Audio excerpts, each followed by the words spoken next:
Selamat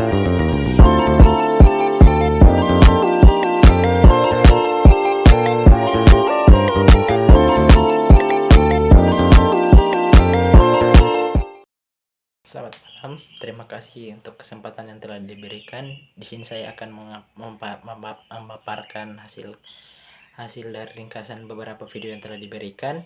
Yang di video part pertama itu pengujian beton keras non destruktif, beberapa pengujian beton keras. Ada beberapa pengujian itu, salah satunya itu pengujian core drill untuk mengambil benda uji silinder beton dari struktur beton bertulang. Ada juga itu pengujian hammer untuk mengetahui keseragaman mutu pelaksanaan beton dan mutu beton setelah dikonversi dan kuat tekan dari hammer dari benda uji. Pengujian benda menggunakan hammer dipukul atau diuji dengan kekuatan 25 MPa di sekitar permukaan sampai mendapatkan korelasi. Ada juga pengujian ultrasonic pulse velocity untuk mengetahui tingkat kepadatan beton dengan mutu beton setelah dikonversi dengan kuat kuat tekan dan ultrasonik dari benda uji silinder atau core drill. Pengujian ultrasonic velocity dimanfaatkan untuk mengukur kedalaman retak. Ada juga pengujian half cell potensial untuk mengetahui kondisi kemungkinan korosi baja tulangan beton yang ada di dalam struktur beton bertulang tersebut. Ada juga pengujian karbonisasi untuk mengetahui apakah elemen struktur beton yang ada terkena karbonisasi atau tidak. Yang video part 2 itu untuk mengetahui ada beberapa penjelasan. Itu yang pertama itu untuk mengontrol kualitas konstruksi baru, yang kedua itu menyelesaikan masalah yang timbul dengan konstruksi baru, mengevaluasi kondisi pada struktur lama untuk keperluan rehabilitasi, menjamin kualitas hasil perbaikan atau repair beton berapa jenis NDT, tes ribbon hammer, tes ultrasonik, tes potensial tulangan, tes pengukuran selimut beton atau cover meter, tes karbonisasi. Hasil pengamatan crack detector kalau hasil retakan lebih dari 0,3 mili, maka retakan mengarah ke struktural atau terjadi kesalahan ketika mendesain atau terjadi kesalahan waktu servis. Kita masuk kepada video ketiga, itu metode pengujian kekerasan permukaan SCHMDIT atau ribbon hammer BS 4408 atau ASTM C805 sampai 89. Itu ada beberapa metode.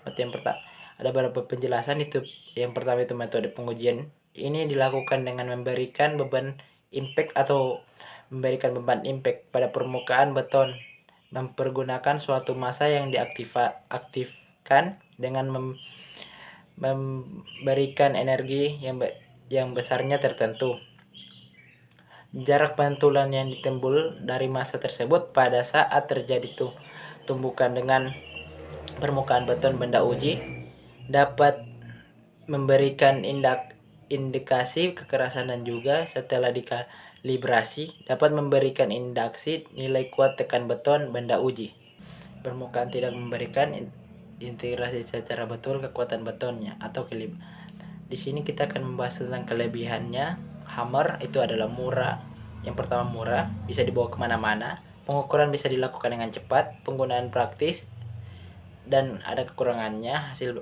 Yang pertama itu hasil pengujian dipengaruhi oleh karatan atau kehalusan permukaan, kelembapan beton, sifat-sifat dan jenis agregat kasar, dan derajat karbonisasi, ukuran umur beton. Selanjutnya harus dikalibrasi dengan hasil tes tekan silinder beton. Tingkat keandalan rendah hanya memberikan informasi mengenai karakteristik beton pada permukaan. Kondisi yang mempengaruhi penempatan gelombang. Kita masuk di part keempat, video part 4, yaitu kondisi yang berpengaruh terhadap penempatan gelombang di dalam beton. Yang pertama itu adalah beton kondisi bagus, gelombang akan melintasi jarak terpendek antara Tx dan Rx, yaitu FO sama dengan L per TO. Yang kedua itu bagian B baja. Yang kedua itu baja tulangan. Gelombang merambat melalui baja akan tiba lebih dahulu daripada gelombang yang merambat melalui beton. Yang selanjutnya itu retak dangkal. Gelombang akan merambat di luar bidang tekan beton atau sama dengan T lebih besar dari TO banding F1 lebih kecil daripada FO F0. Retak penuh. Yang selanjutnya itu retak penuh tapi dengan lebar retak yang sempit, sebagian gelombang akan dipantulkan dengan sebagian lagi akan diteruskan. Seterusnya itu ada retak penuh tapi dengan lebar retak yang lebar. Seluruh gelombang akan dipantulkan. Selanjutnya itu bagian terakhir itu ada rongga dan retak mikro. Gelombang akan merambat mengelilingi rongga-rongga atau melintasi rongga-rongga jika rongga tersebut terisi air. Kita masuk pada video part 5, itu metode pengujian resistivity Canyon Plus dan Wiener Probe. Resistivity probe dapat digunakan mengukur tekanan listrik dari beton menurut Wiener. Rumus umum yang digunakan oleh instrumen untuk menghitung dan menampilkan resistivity tersebut adalah resistivity P2Pi SV per 1 K cm. Resistivitasi listrik pada beton merupakan parameter penting mengenai penentuan intensitas proses korasi dalam beton.